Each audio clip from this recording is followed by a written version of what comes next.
मोदी सरकार को दोस्तों 9 साल हो चुके हैं। इन 9 साल में बहुत कुछ बदला है। बदले हैं उनके अपने साथी भी, और वो भी जो लगातार चरण चाटुकार बने रहे।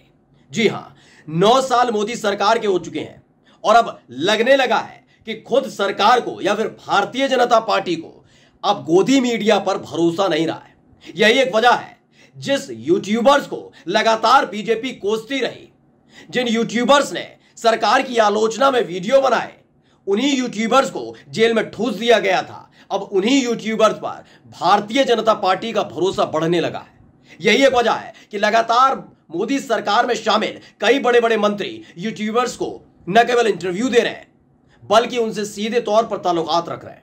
2024 का चुनाव गोदी मीडिया के लिए और गोदी एंकर्स के लिए सबसे मुसीबत वाला होने वाला है, क्योंकि उनकी दिहाड़ी मजदूरी छिनने वाली है और यूट्यूबर्स जिन्हें वो दिन रात कोसते थे, वो अब सरकार के एजेंडे पर आ गए। नमस्कार, मैं हूं प्रज्वल गौतम और आप देख रहे हैं द घंटा। आप हाल फिलहाल बहुत सुन भी रहे होंगे, आपके इलाके में, आपके मोहल्ले में, आपके शहर में, आपके राज्य में लगातार भारतीय जनता पार्टी अलग अलग जगह, कभी मंत्री, कभी विधायक, कभी सांसद, उनके नेता पहुंच कर 9 साल बेमिसाल का राग अलाप रहे होंगे। बता रहे होंगे कि 9 साल में मोदी सरकार ने देश को कितना कुछ बदल दिया है। ये जुबानी है, ये जुमले हैं, ये अब जनता समझ चुकी है। यही एक वजह है कि एक राज्य से दूसरे राज्य में भारतीय जनता पार्टी को जनता उखाड़ फेंक रही है, सत्ता में आने ही नहीं दे रही। कई जगह तो राज्य ऐसे हैं जहां बीजेपी का खाता तक नहीं खुल पा रहा। ऐसे में लगातार गोदी मीडिया को एजेंडा दिया जा रहा था कि आप माहौल बनाइए, कुछ करिए, लेकिन लगता है कि अब गोदी मीडिया पूरी तरह से फेल हो चुकी है। यही एक वजह है जिसके चलते हालत खस्ता हो गई है। अब गोदी मीडिया एंकर पर लगता है कि सरकार का भी भरोसा नहीं रहा और बीजेपी का भी कोई भरोसा रहा नहीं है। यह बात हम इसलिए कह रहे हैं क्योंकि अब मोदी सरकार के सबसे खास मंत्री यूट्यूबर्स को सीधे तौर पर जो सीधे तौर पर कभी ऐसे यूट्यूब चैनल्स पर आपको नजर नहीं आएंगे, वो यूट्यूब चैनल्स पर अब अपने अपने इंटरव्यूज दे रहे हैं। एक इंटरव्यू हम आपको दिखा रहे हैं, तस्वीर देखिएगा। इसमें आपको एस जयशंकर नजर आ रहे होंगे।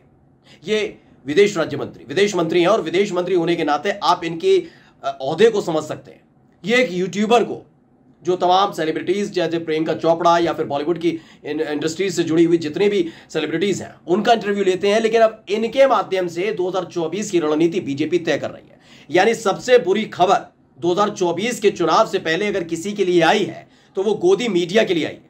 वो इसलिए आई है क्योंकि गोदी मीडिया को लग रहा था कि जैसे जैसे चुनाव करीब आएंगे वैसे वैसे चरण चाटुकारिता और शुरू की जाएगी, राग दरबारी शुरू की जाएगी, दिहाड़ी बढ़ जाएगी। तो लग रहा था कि ऐसा कुछ होगा, लेकिन हुआ नहीं है। कोई दिहाड़ी बढ़ने नहीं जा रही, कुछ होने नहीं जा रहा है, बल्कि उल्टा खेल बन गया है। सबसे पहले आप ये वीडियो देख लीजिए। यूट्यूबर्स रणवीर अलाहाबादिया और जिनको इंटरनेट की जबान में बीर बाइसेप्स कहा जाता है, बीजेपी के मिनिस्टर्स को अपने यूट्यूब चैनल पर इंटरव्यू कर रहे हैं। राजीव चंद्रशेखर को इंटरव्यू किया है, एस जयशंकर को इंटरव्यू किया है, स्मृति ईरानी को भी, पीयूष गोयल को भी।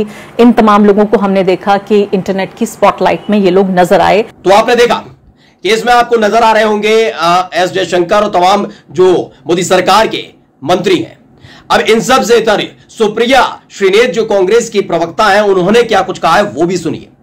आजकल साहब टीवी से उब गए, मोह भंग हो चुका है, और इसी से नोएडा की फिल्म सिटी में तो धड़ाधड़ दिल टूटते जा रहे हैं। बेचारे इतना चरणवंदन करते थे, साहब उब गए और अब उन्होंने यूट्यूब की तरफ रुख कर लिया है।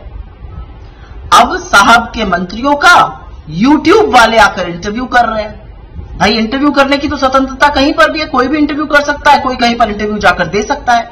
लेकिन ये जो यूट्यूब पर इंटरव्यू किए जा रहे हैं, ये एक आशय से किए जा रहे हैं।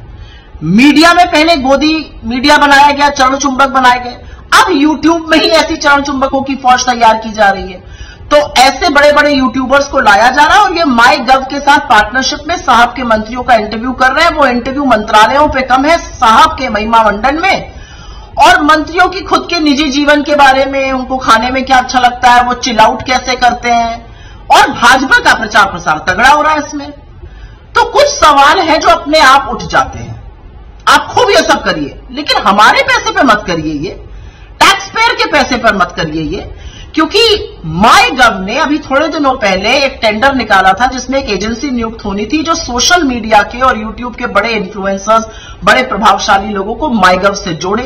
तो सवाल नंबर 1 कि क्या ये एजेंसी नियुक्त हो गई और क्या ये इंटरव्यू उसके माध्यम से कराए जा रहे हैं। दूसरा, ये एजेंसी क्यों नियुक्त की जा रही है। तीसरा, इस एजेंसी को कितना पैसा दिया जाएगा। चौथा, इन यूट्यूबर्स को डायरेक्टली पैसा दिया जा रहा है। पांचवा, कि क्या पैसा यूट्यूबर्स को डायरेक्टली या देखिए एजेंसी के थ्रू दिया जा रहा है। छठा और सबसे महत्वपूर्ण सवाल, भाजपा का प्रोपेगेंडा, मंत्रियों के चाय और चुटकुले के लिए हम पैसा क्यों दें। और अंत में ये इंटरव्यू वाले क्या स्पष्ट रूप से बता रहे हैं कि ये पैसा लेके किया हुआ प्रचार है और ये प्रेस का कोई इंटरव्यू नहीं है। असल में दिक्कत देखिए क्या हुई ना, जो चरण चुंबक थे मीडिया वाले, उन्होंने ऐसी चापलूसी करी कि उनकी खुद की विश्वसनीयता खत्म हो गई, साख खत्म हो गई। लोग उनकी बात मानने को तैयार नहीं है, लोगों की आंख खुल गई है, असलियत सबके सामने है। और असलियत यह है कि देश जो है महंगाई से, बेरोजगारी से जूझ रहा है। साहब पता नहीं अपनी ही धुन में मस्त है।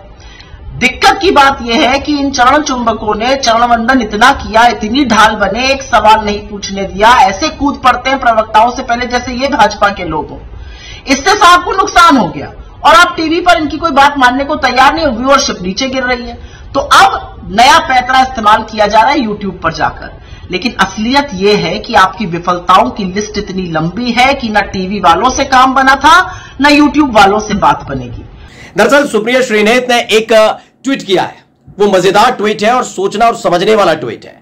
ये ऐसे वक्त का ट्वीट है जब लगातार यूट्यूब की तरफ सरकार भी बढ़ रही है और इसके साथ ही भारतीय जनता पार्टी भी इंटरेस्ट दिखा रही है। इस ट्वीट को इसलिए भी समझना चाहिए और खास करके गोदी मीडिया और गोदी एंकर्स को जो दिन रात जुटे रहे, गंदगी फैलाई जा रही थी तो उसे और रायते की तरह फैलाया गया था। इन तमाम चीजों में यह समझने की जरूरत है कि अब उनकी दिहाड़ी पर कितना बड़ा संकट का बादल मंडरा रहा है। दरअसल उन्होंने लिखा है कि साहेब का टीवी से मोह भंग हो गया है और अब इन्हें छोड़ यूट्यूब वालों की ओर रुख कर लिया है। लेकिन क्या यूट्यूब पर मंत्री जी लोगों के निजी चाय चुटकुलों और भाजपा के प्रचार के लिए हमारा और आपका पैसा बहाया जा रहा है? यह सवाल बेहद जरूरी हो जाता है इस दौर में दोस्तों, क्योंकि यह काम तो गोदी मीडिया पर जब पैसा खर्च किया जा रहा था तब हो रहा था। क्या आपको लगता है कि सरकारी खजाने से पैसा नहीं लुटाया गया? टीवी एड्स के माध्यम से तमाम हमने पहले भी खबरें दिखाई हैं कि कैसे विज्ञापनों पर मोदी सरकार ने करोड़ों हजारों करोड़ों रुपए लुटा दिए। क्या यूट्यूबर्स पर भी यही किया जा रहा है? सवाल है जी हां, कुछ ऐसा ही होता लग रहा है। आजकल कुछ बड़े यूट्यूब चैनल वाले माय गवर्नमेंट के साथ, यानी माय गॉड जो है MYGOV, माय गवर्नमेंट के नाम से एक वेबसाइट है, उसके साथ पार्टनरशिप में सरकार के मंत्रियों के इंटरव्यू कर रहे हैं। कुछ ही दिनों पहले सरकार ने एक टेंडर निकाला था जिसमें माय गॉव के साथ सोशल और डिजिटल मीडिया के प्रभावशाली नामों को जोड़ने के लिए एक एजेंसी नियुक्त करने का प्रस्ताव था। इसलिए सुप्रिया श्रीनेत ने कुछ सवाल दागे। सवाल क्या है कि क्या कोई ऐसी एजेंसी नियुक्त हुई? इस एजेंसी को क्यों नियुक्त किया गया? इस एजेंसी को कितना पैसा दिया गया? क्या यूट्यूबर्स को पैसा देकर ये इंटरव्यू कराए जा रहे हैं? क्या यूट्यूबर्स को पैसा इस एजेंसी के माध्यम से दिया जाएगा? मंत्रियों के इंटरव्यू के नाम पर बीजेपी का प्रोपेगेंडा क्यों किया जा रहा है? कि भाजपाई प्रोपेगेंडा के लिए जनता का पैसा क्यों खर्च कर रही है? खर्च हो क्या मौजूदा खुलासों के मद्देनजर दर्शकों को बताया जा रहा है कि यह बातचीत प्रेस इंटरव्यू नहीं बल्कि पैसे लेकर प्रचार है? क्योंकि मंत्रियों का इंटरव्यू हो रहा है तो लगता है कि भाई सरकार की कोई बात निकलकर सामने आ रही है। लेकिन क्या बीजेपी जिस तरह से अपना प्रचार करा रही है 2024 से पहले, उसको लेकर पैसा कहां से आ रहा है, कहां खर्च किया जा रहा है, इसको लेकर सुप्रिया श्रीनेत ने कुछ सवाल दागे। एक बार उनका बयान और सुन लीजिए। आजकल साहब टीवी से उब गए, मोह भंग हो चुका है और इसी से नोएडा की फिल्म सिटी में तो धड़ाधड़ दिल टूटते जा रहे हैं। बेचारे इतना चरणवंदन करते थे, साहब उब गए और अब उन्होंने यूट्यूब की तरफ रुख कर लिया है। अब साहब के मंत्रियों का यूट्यूब वाले आकर इंटरव्यू कर रहे हैं। भाई इंटरव्यू करने की तो स्वतंत्रता कहीं पर भी है, कोई भी इंटरव्यू कर सकता है, कोई कहीं पर इंटरव्यू जाकर दे सकता है। लेकिन ये जो यूट्यूब पर इंटरव्यू किए जा रहे हैं, ये आशय से किए जा रहे हैं। मीडिया में पहले गोदी मीडिया बनाया गया, चरण चुंबक बनाए गए, अब यूट्यूब में ही ऐसी चरण चुंबकों की फौज तैयार की जा रही है। तो ऐसे बड़े बड़े यूट्यूबर्स को लाया जा रहा है और ये माई गव के साथ पार्टनरशिप में साहब के मंत्रियों का इंटरव्यू कर रहे हैं। वो इंटरव्यू मंत्रालयों पे कम है, साहब के महिमा मंडन में, और मंत्रियों की खुद के निजी जीवन के बारे में, उनको खाने में क्या अच्छा लगता है, वो चिल आउट कैसे करते हैं, और भाजपा का प्रचार प्रसार तगड़ा हो रहा है इसमें। तो कुछ सवाल हैं जो अपने आप उठ जाते हैं। आप खूब ये सब करिए, लेकिन हमारे पैसे पे मत करिए, ये टैक्स पेयर के पैसे पर मत करिए ये, क्योंकि माईगव ने अभी थोड़े दिनों पहले एक टेंडर निकाला था जिसमें एक एजेंसी नियुक्त होनी थी जो सोशल मीडिया के और यूट्यूब के बड़े इन्फ्लुएंसर्स, बड़े प्रभावशाली लोगों को माईगव से जोड़े। तो सवाल नंबर 1 कि क्या ये एजेंसी नियुक्त हो गई और क्या ये इंटरव्यू उसके माध्यम से कराए जा रहे हैं। दूसरा, ये एजेंसी क्यों नियुक्त की जा रही है। तीसरा, इस एजेंसी को कितना पैसा दिया जाएगा। चौथा, इन यूट्यूबर्स को डायरेक्टली पैसा दिया जा रहा है। पांचवा, कि क्या पैसा यूट्यूबर्स को डायरेक्टली या देखिए एजेंसी के थ्रू दिया जा रहा है। छठा और सबसे महत्वपूर्ण सवाल, भाजपा का प्रोपेगेंडा, मंत्रियों के चाय और चुटकुले के लिए हम पैसा क्यों दें। और अंत में ये इंटरव्यू वाले क्या स्पष्ट रूप से बता रहे हैं कि ये पैसा लेके किया हुआ प्रचार है और ये प्रेस का कोई इंटरव्यू नहीं है। असल में दिक्कत देखिए क्या हुई ना, जो चरण चुंबक थे मीडिया वाले, उन्होंने ऐसी चापलूसी करी कि उनकी खुद की विश्वसनीयता खत्म हो गई, साख खत्म हो गई। लोग उनकी बात मानने को तैयार नहीं है, लोगों की आंख खुल गई है, असलियत सबके सामने है। और असलियत यह है कि देश जो है महंगाई से, बेरोजगारी से जूझ रहा है। साहब पता नहीं अपनी ही धुन में मस्त है। दिक्कत की बात यह है कि इन चरण चुंबकों ने चरण वंदन इतना किया, इतनी ढाल बने, एक सवाल नहीं पूछने दिया, ऐसे कूद पड़ते हैं प्रवक्ताओं से पहले जैसे ये भाजपा के लोग हो।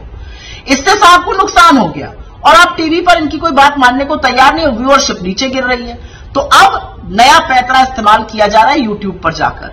लेकिन असलियत यह है कि आपकी विफलताओं की लिस्ट इतनी लंबी है कि ना टीवी वालों से काम बना था, ना यूट्यूब वालों से बात बनेगी। इसके आगे जो उन्होंने कहा है उसे खास तौर पर उन तमाम टीवी पत्रकारों को सुन लेना चाहिए जो लगातार इस बात की निश्चिंता लेकर बैठे हुए थे कि अगले 5 साल और उनकी दिहाड़ी चलती रहेगी। उन्होंने आगे कहा है, असल में नोएडा के कमांडो वॉरियर एंकरों का परेशान होना स्वाभाविक है। बेचारे इतनी मेहनत करते हैं, इतना चरण वंदना, अपना जमीर और इज्जत दोनों बेचकर मोदी जी की ढाल बने रहते हैं। मजाल है जो एक सवाल पूछ लें। प्रवक्ताओं से ज्यादा सरकार और साहेब के बचाव में कूद पड़ते हैं, पर इन चापलूसी के चलते इनकी कोई विश्वसनीयता नहीं है और लोगों की आंखें खोल चुकी हैं।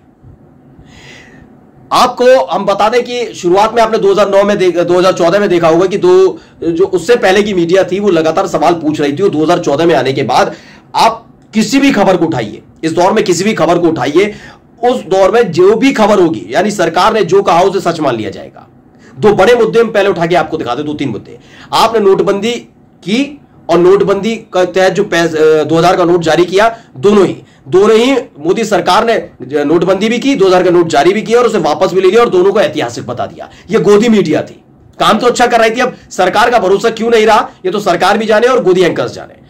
लगातार जहां जहां बीजेपी की सरकार है, अगर वहां कुछ गलत हुआ उसे दबाने का प्रयास किया गया। जहां कोई घटना घटी उसमें यह दिखाने की कोशिश की गई कि जनता की गलती थी, मोरबी हादसा हो या बालासोर हादसा हो, यह तमाम चीजें की जाती रही। लेकिन अब गोदी मीडिया के दिन ढल चुके हैं और लद चुके हैं। अब यूट्यूबर्स पर पैसा बहाया जा रहा है। सवाल यह है, यह पैसा कहां से आ रहा है और कहां जा रहा है। नमस्कार।